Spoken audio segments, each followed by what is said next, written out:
مختلف احادیث میں نبی کریم صلی اللہ علیہ وسلم نے ارشاد فرمایا، مجھے تمہاری دنیا میں 3 چیزیں محبوب ہیں۔ نمبر 1 خوشبو، نمبر 2 نکاح، اور نمبر 3 نماز۔ جو بندہ موت کے وقت 3 چیزوں سے بری ہوگا وہ جنت میں داخل ہوگا۔ نمبر 1 تکبر، نمبر 2 قرض، اور نمبر 3 خیانت۔ 3 چیزیں اگر دی جائیں تو منع نہ کرو۔ نمبر 1 خوشبو، نمبر 2 تکیہ، اور نمبر 3 دودھ۔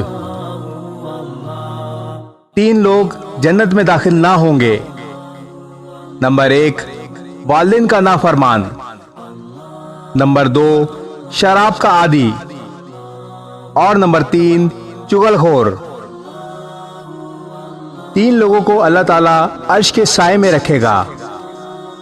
نمبر 1 بھوکے کو کھانا کھلانے والا، نمبر 2 تکلیفوں کے باوجود وضو کرنے والا، اور نمبر 3 اندھیرے میں پیدل مسجد تک جانے والا۔ ایک اور حدیث میں رسول اللہ صلی اللہ علیہ وسلم نے ارشاد فرمایا، اللہ تعالیٰ اس شخص کو تر و تازہ رکھے جس نے میری کوئی حدیث سنی اور اسے دوسروں تک پہنچا دیا۔